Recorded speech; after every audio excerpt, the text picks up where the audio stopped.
Hey guys, welcome again to the Maths Club. If you're just joining us, so welcome.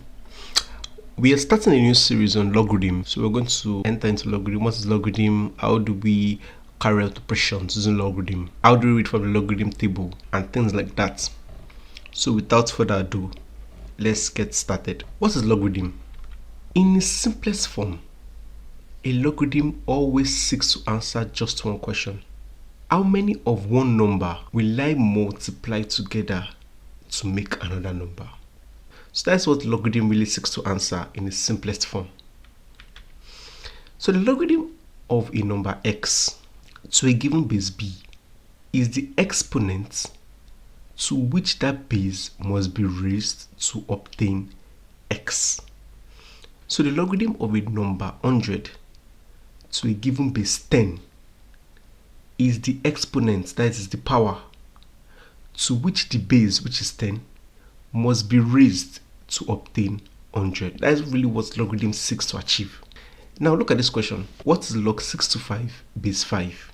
It's just telling something. What will I raise 5 to that will give me 6 to 5? And if you look at our answer, the answer is 4, because we say 5 times 5 times 5 times 5, right? You're going to have 6 to 5.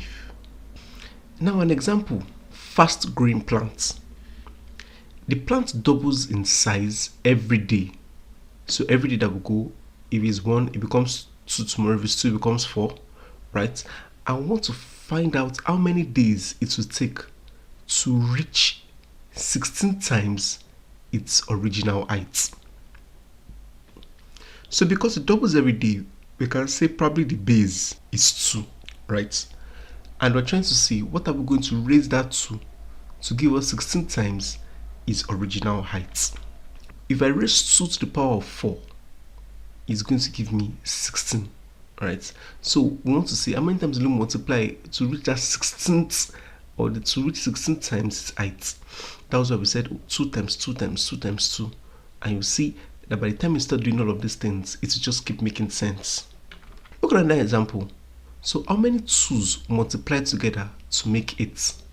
So this is like saying log 8 base 2, and that will give you 3. So you can see, right, if I raise 2 to the power of 3, I'll get 8. So that is really what logarithm seeks to achieve.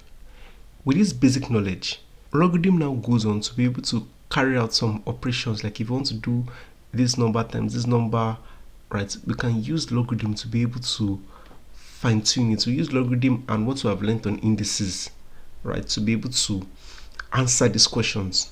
But let's keep moving. Now there's a relationship between logarithm and indices. Of course, it's very obvious. It's very obvious that 2 to the power of 3 is equal to 8. We can already see there's a relationship between logarithm and indices. So it says b to the power of x is equal to n. Then log n to the power of b is equal to x. Right? We can see it very clearly, because we know that we want to find how many of b will I multiply together to find n. And since I'm saying how many of b will I multiply, like b times, how many times will I multiply b by itself to be able to get n? And because of that, you can see there's a relationship between indices and logarithm. So that's why if you have log n to the base b is equal to x, you can also say n is equal to b raised to the power of x. So you can see, so this is 10 squared is equal to 100, because you need to multiply 10 by itself twice to be able to get 100. So if you want to convert this to logarithm, do you want to pause the video and try it out? Welcome back. Right, so if you look at it, this should be log 100 base 10 is equal to 2. Great, log 100 base 10 is equal to 2. Same thing, so for this, we have 7 raised to the power of minus 2 is equal to 1 over 49. Based on what we've done on indices, this should not be anything new. If I want to convert this to logarithm, what will I say? I would say log 1 over 49 base 7 is equal to minus 2. Great, log 1 over 49 base 7 is equal to minus 2. So you can see the relationship between indices and logarithm is a very direct relationship. Now let's go to another thing called the 3 laws of logarithm. So just like we had laws of indices too, we have laws of logarithm. So the first law of logarithm says that if you have a number mn, right, so you're trying to find the log of mn in base b, it's the same thing as saying log m base b plus log n base b. So if you have two numbers, so that means if I had log b6, I could say that should be equal to log b3 plus log b2, right? Because 2 times 3 will give me 6. So I could say log b6 plus log b1, right? As far as the two values here can be able to multiply each other to give me my original value. Great. Second law says that if I have division, right, instead of addition, it will be subtraction. And the third law says that if I have log b n raised to the power of k, I could bring this k down, and it's the same thing as saying k log b n, right? So we can bring the k down. So this is in case of point, if we had like log b 10 squared, we could bring the 2 down and say 2 times log b n. There are special cases. If you have log b to the base b, that will equal 1. Why? Because if you look at logarithm, we said the relationship between indices and logarithm, we said b raised to the power of 1 would give us b. Is that correct? Yes. If we do it in terms of indices, b to the power of 1 will give us b. So this is actually correct. So if you have the same base and the same number, I'm trying to find the logarithm of it, automatically you know that your value would be equal to what? Would be equal to 1. Same thing too. We said anything raised to the power of 0 is equal to 1. So if you have log 1 of any base, right, so you can try it out. Log 1 in any base will always give you 0, because that base raised to the power of 0 would give you 1, right? So these are the special cases of this law. Now let's look at some examples that will further buttress what we've actually learned. This first example says that we should find log 30 base 6. I could say 30 is 6 times 5, and if I replace, that would be log 6 open brackets 6 times 5. Based on the laws of logarithm, I could break this down and say this is log 6 base 6 plus log 5 base 6. So the idea is that we'll reduce it up to the point where we can reduce it without using calculator. We know that log 6, right? This is like saying 6 raised to the power of x is equal to 6, right? What will I have to raise to the power of 6 to give me 6? Of course, that is equal to what? That is equal to 1, based on the laws of logarithm that I've talked about. So this is 1. So this is 1 plus log 5 base 6, right? I don't think there is no other way I can reduce this further based on the laws of logarithm that we already know. So let's see our answer. Great. So 1 plus log 5 base 6. So this one is saying log 9 base 3 plus log 27 base 3. Let's reduce this further as much as possible. Now we know that 9 is 3 squared and 27 is 3 cubed, right? So 9 is 3 squared, 27 is 3 cubed. Let's replace. This will be log 3 squared plus log 3 cubed, right?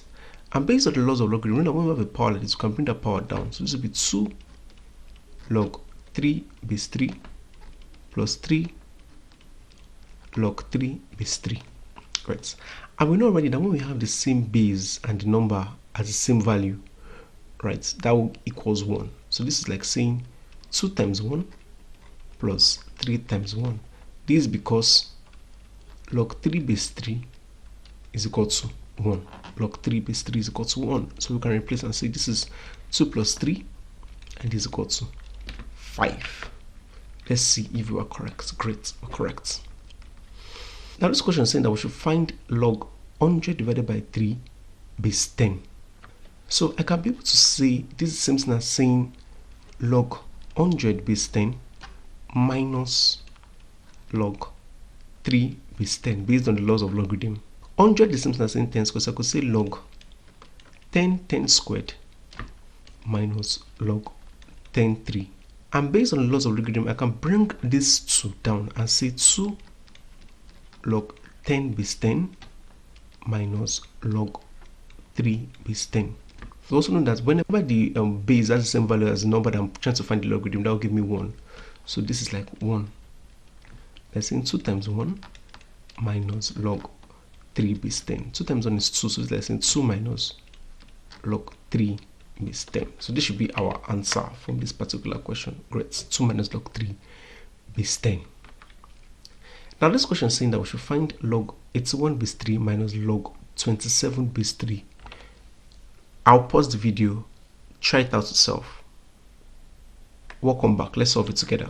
So this is like saying, we know 81 is 3 raised to the power of 4, and then 27 is 3 raised to the power of 3.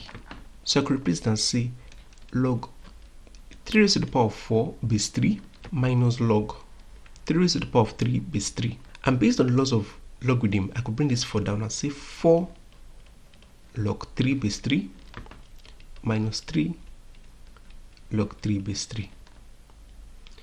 This will cancel and become 1, right? Based on all the things we've been saying. So it's like saying 4 minus 3, which is equal to 1. So our final answer here should be 1. Great.